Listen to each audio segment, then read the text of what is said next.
On the morning of September 1st, 2014, at 9:51 a.m., the automatic doors at the Work and Income New Zealand office on Cass Street in Ashburton slide open. Security footage later released to the court records the exact timestamp and the figure who steps through, a man in a dark balaclava carrying a pump-action shotgun. Inside, staff have already logged in. Clients sit in the waiting area. Case manager Peggy Noble, 67, works behind the front counter. Within seconds, the first shot is fired. What follows unfolds in approximately 61 seconds, a duration that investigators would later reconstruct frame by frame from CCTV, ballistic analysis, and eyewitness statements.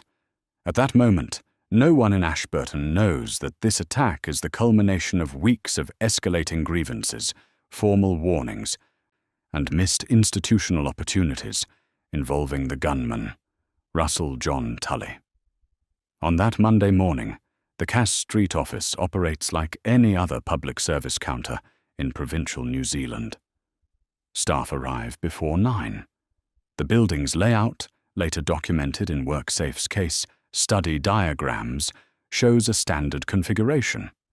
Public lobby flowing directly into an open-plan work area, desks arranged without physical barriers, rear exits accessible through the same unsecured space. Peggy Noble takes her position at reception. Susan Lee Cleveland, 55, settles at her corner desk toward the back. Lindy Curtis prepares for her first appointments of the day. The client list includes routine welfare appointments, housing applications, benefit reviews, emergency assistance requests. Among the names is Russell John Tully, a previously trespassed beneficiary whose file already contains notes about difficult interactions. Staff who had dealt with him before would later describe a pattern: demanding, persistent, quick to escalate when requests were declined. The glass automatic door at the entrance records every arrival on CCTV. At 9:51, it captures one more. On that Monday morning, the Cass Street office looked like any other public service counter. The file would later show it was not. Step back 2 months.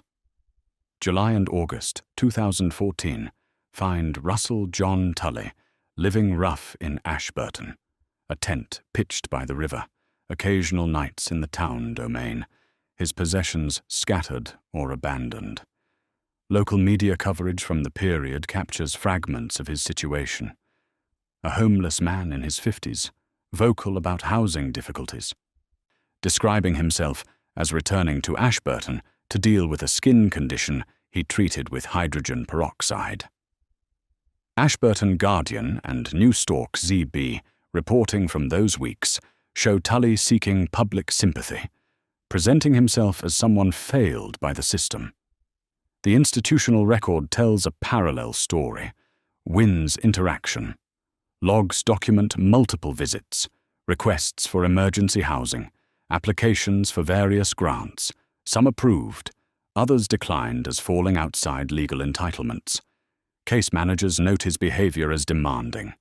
Internal communications flag him as a difficult client, requiring careful handling. The two versions of Russell Tully, the homeless man asking for help in media interviews, and the manipulative client pushing staff boundaries in internal notes, exist simultaneously. They do not meet on paper. No mechanism connects public complaints to internal risk assessment. By late August, his name appears in media as a homeless man asking for help, and in internal notes as a client pushing staff too far. The two versions do not meet. Throughout August 2014, Tully's interactions with the Ashburton Winds office escalate. He requests a bicycle grant. He seeks additional financial assistance. Some requests are approved, others are declined, as outside the scope of available entitlements. Each declined request produces confrontation. The District Court decision in WorkSafe New Zealand, Yafuovu Ministry of Social Development, would later characterize his behaviour during this period as demanding, manipulative, and quietly intimidating. Staff report feeling uncomfortable. Supervisors are consulted. Approximately 1 month before the shooting, management issues a trespass notice, a formal legal prohibition barring Tully from entering the Cass Street premises. Under New Zealand law, a trespass notice creates a criminal offence if the subject returns. It does not, however, trigger automatic security upgrades. No additional barriers are installed, no panic alarms are repositioned. The open plan layout remains unchanged. The glass automatic door continues to open for anyone who approaches. The file confirms a documented pattern: escalating aggression over months, formal recognition of the problem through trespass, but no physical redesign of the space where staff remained exposed. The file confirms he was told not to come back. The cameras show that on September 1st, he did. Return to 9:51 a.m., September 1st, 2014. The automatic door opens. CCTV captures Tully entering in a balaclava, pump-action shotgun visible. The timestamp marks the beginning of a 61-second sequence that investigators will later reconstruct using security footage, ballistic trajectories, blood patterns, and survivor testimony. He moves first toward reception. Peggy Noble is at the front counter. The first shot strikes her. She collapses. Tully advances into the open plan area. Staff scatter. Some flee toward rear exits. Others freeze or drop beneath desks. Lindy Curtis crawls under her workstation, pulling a client down beside her. Susan Cleveland, positioned at a corner desk toward the back, has no clear escape route. Tully fires again. Curtis, beneath the desk, is struck but remains motionless. Playing dead, she would later testify. He continues toward the rear. Cleveland is cornered. Another shot. At 9:52, approximately 61 seconds after entry, Tully exits through the same automatic door. CCTV captures him, unlocking a bicycle chained outside. He rides away. The first 111 calls are already logging. Man with a shotgun. People shot. Cass Street wins. For investigators, the first question was simple. Who was he? The database answered almost immediately. Police cross-reference CCTV images with whimsy client records within the hour. Russell John Tully, known locally, recently trespassed, documented history with the office, emerges as the primary suspect almost immediately.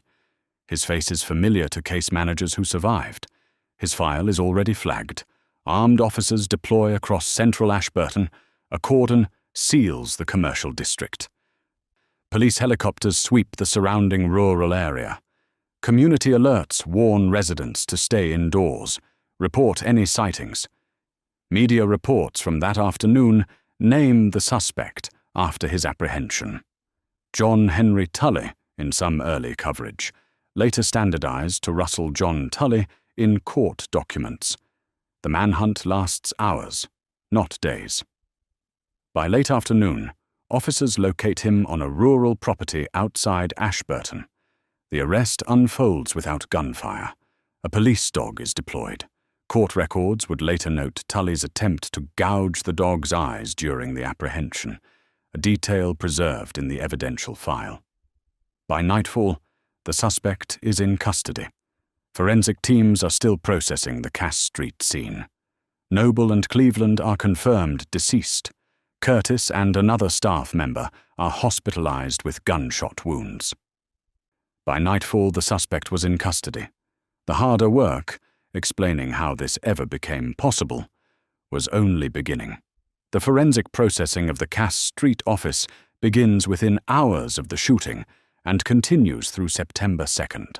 Scene of crime officers document blood patterns, pellet trajectories, and the positions where victims fell. Ballistic examiners recover shotgun shells and projectiles embedded in walls, furniture, and bodies. Evidence artifacts catalogued include the pump-action shotgun recovered after Tully's arrest, ammunition consistent with shells found at the scene, clothing worn during the attack, and the bicycle used for escape. CCTV footage from multiple angles provides the primary timeline reconstruction tool. Surviving witnesses give initial statements. Curtis describes lying motionless under her desk, believing she would die if she moved. Clients who escaped through side exits describe the sound of shots, the sight of the gunman moving through the open workspace.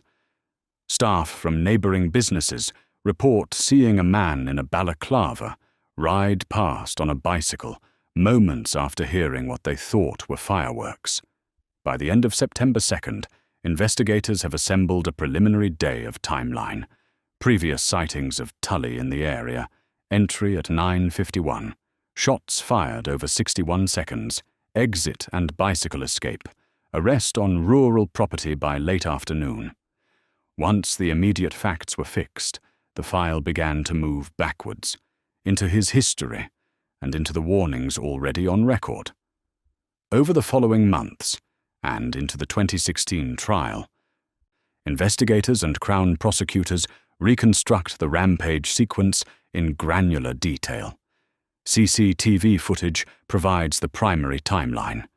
Ballistic analysis traces each shot, entry wounds, pellet scatter patterns, the angles at which victims fell.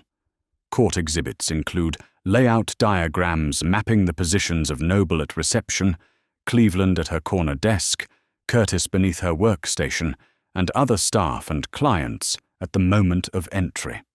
The diagrams show what investigators already knew: an unobstructed path from the automatic door through the public lobby directly into the open-plan work area. No locked door, no screening, no barrier between the gunman and his targets.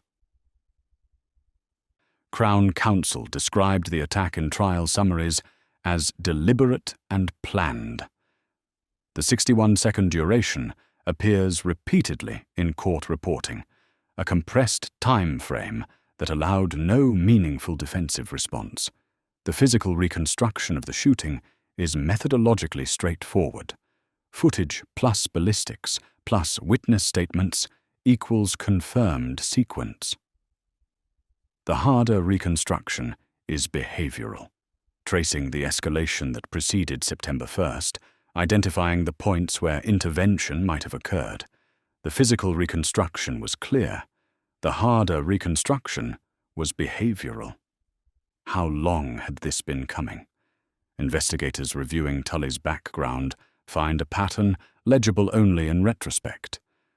RNZ and other media reporting document his situation in the months before September 1st, living rough by the Ashburton River, withdrawing from social contacts, disposing of possessions, expressing anger at institutions he believed had failed him.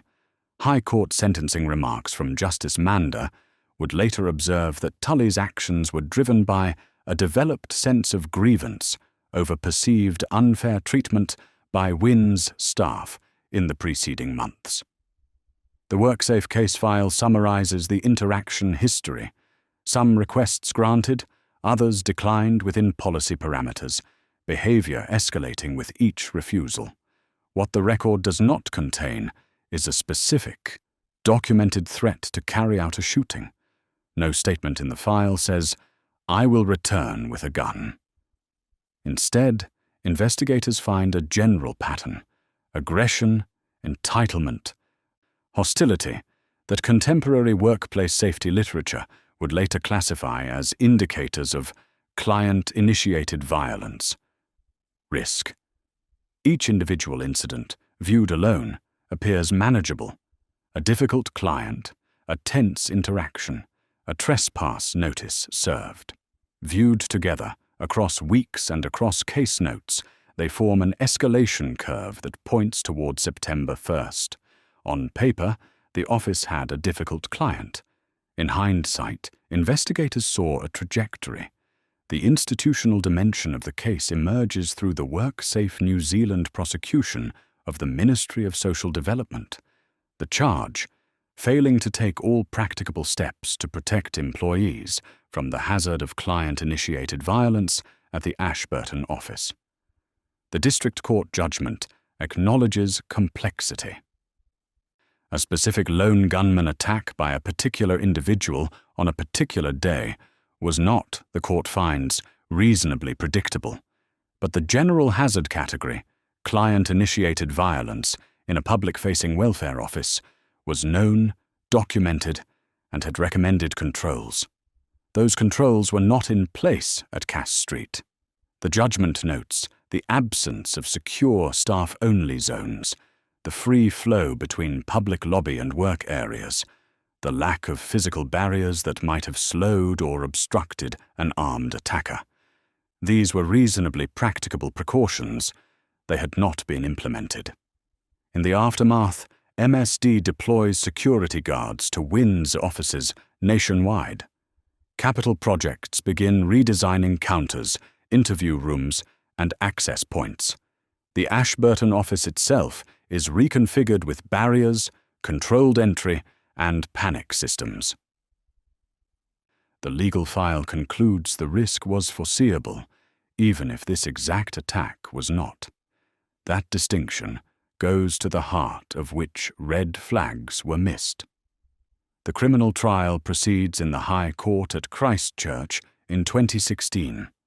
Russell John Tully faces 2 counts of murder for the deaths of Peggy Noble and Susan Cleveland, 2 counts of attempted murder for the wounding of Lindy Curtis and another staff member, and additional firearms offences. Tully's courtroom behaviour requires special security arrangements. Media reports describe him manacled to a reinforced chair, prone to outbursts, declining to give evidence in his own defence. He does not dispute the basic facts, his presence at the scene, his actions during those 61 seconds. The defence focuses on mental state and culpability rather than factual innocence. The Crown presents its evidential case, CCTV footage, ballistic analysis, eyewitness testimony, the documented history of trespass and escalation. Survivors describe the attack. Forensic experts explain trajectories and wounds. The jury returns guilty verdicts on all charges. Justice Mander sentences Tully to life imprisonment with a minimum non-parole period of 27 years. Victim impact statements read in court describe the ongoing trauma for families, colleagues, and survivors. Curtis, who played dead beneath her desk, speaks of nightmares and permanent physical injury. The families of Noble and Cleveland describe losses that no sentence can address. The criminal responsibility was clear. The institutional responsibility would be tested on a different docket. The WorkSafe prosecution concludes separately. The Ministry of Social Development is convicted under health and safety legislation and fined for failing to adequately manage the hazard of client-initiated violence at the Ashburton office. The District Court judgment itemizes what reasonably practicable steps might have looked like. Physical zoning separating public and staff areas, barriers requiring controlled access, secure interview rooms for high-risk client interactions, clearer triage processes for identifying escalating individuals. None were in place on September 1st, 2014. Policy responses follow. Security guards become standard at WINS offices. Office layouts are redesigned with reinforced counters and controlled entry points. Staff training expands to cover de-escalation techniques and emergency response. The cost of these upgrades runs into millions of dollars, expenditure that critics note might have prevented the attack had it occurred earlier. Commentary in the years following raises broader questions: whether security upgrades address symptoms rather than causes, whether welfare policy itself contributes to client desperation, whether physical barriers can ever fully protect against determined violence. These debates sit outside the court record, but shadow the institutional response. The Ashburton office changed because of what happened. The people who worked there didn't get to go back to before. Tully appeals his conviction and sentence. In 2024, the Court of Appeal dismisses the challenge, confirming the original verdict and the 27-year non-parole period. The legal record effectively closes. The evidential file, CCTV footage, ballistic reports, witness statements, forensic analysis, passes into archive status, accessible for reference but no longer active. A decade after the shooting, media coverage on anniversaries focuses primarily on victims and workplace safety rather than the offender. Some outlets make deliberate editorial choices to minimize Tully's name, centering instead the lives of Noble and Cleveland, the recovery of Curtis, the institutional changes that followed. Peggy Noble is remembered as a grandmother, a long-serving case manager who treated clients with patience. Susan Cleveland is remembered for her dedication to difficult work in a difficult field. Their photographs appear in memorial pieces. Tully's face does not. Commentary pieces occasionally revisit systemic questions: the intersection of welfare policy, mental health services, housing instability, and workplace security. Some argue the case exposes failures beyond any single office or agency, that a man living in a tent by a river, seeking help from institutions that could only partially respond, represents a broader breakdown. Others caution against using a mass shooting to relitigate policy debates unrelated to the specific circumstances of September 1st. The procedural reality is that once court processes conclude, institutional memory migrates. The case becomes a work-safe case study referenced in occupational health training. It becomes a set of building specifications mandating barrier heights and sight lines. It becomes a line item in MSD's capital budget for security upgrades. The human particulars, the 61 seconds, the victims' faces, the survivors' testimony recede into documentation, retrievable but no longer immediate. Lindy Curtis, who survived by playing dead beneath her desk, has spoken publicly about the long aftermath: physical injuries requiring ongoing treatment, psychological trauma that does not follow court timelines, a career in public service ended by violence in a public service office. Her testimony remains part of the record, a reminder that case closure for institutions is not closure for individuals. The public record closes with a dismissed appeal and redesigned offices. For investigators, one question remains: how early could this have been seen? The documented red flags, assembled from the case file, form a list that seems obvious only in retrospect. Escalating aggression and manipulation in client interactions over months, documented in case notes, flagged by staff, discussed in supervision. A formal trespass notice issued approximately 1 month before the attack, official recognition that this individual posed a problem serious enough to bar from the premises, yet insufficient to trigger physical security changes. Known homelessness and social isolation, documented in both media coverage and internal notes, showing a man progressively disconnecting from social supports. An open-plan office layout in a workplace already aware, at the policy level, of the general risk of client-initiated violence, a hazard category with recommended controls that had not been implemented at Cass Street.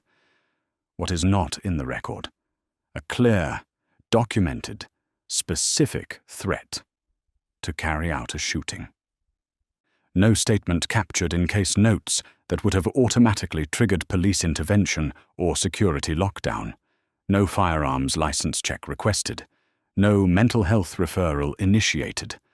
The escalation was behavioral, not verbal, a pattern of hostility rather than an explicit warning. The procedural lesson is not moral, but methodological. Small incidents, individually manageable, can accumulate into a pattern visible only when viewed across time and across institutional silos. The trespass notice sat in one file. The media interviews existed in another context entirely. The internal case notes recorded difficult interactions, but not predictive risk assessments. No mechanism connected the homeless man in the newspaper to the trespassed client in the database to the potential threat in security terms. Workplace safety literature developed after Ashburton emphasizes exactly this gap: the need for systems that aggregate warning signs across interactions, that escalate behavioral patterns to security review, that treat trespass as a trigger for physical precaution rather than merely legal prohibition. These frameworks exist now in part because of what happened on Cass Street.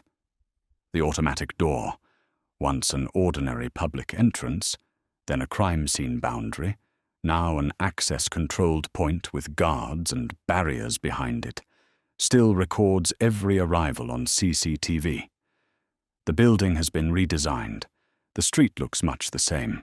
The memorial plaques for Noble and Cleveland mark what the architecture cannot express. Today, the automatic doors still open and close on Cass Street. In the investigation files, they mark the last uneventful moment before 9:51 a.m. and the first frame of a timeline built from red flags that only made sense after it was too late.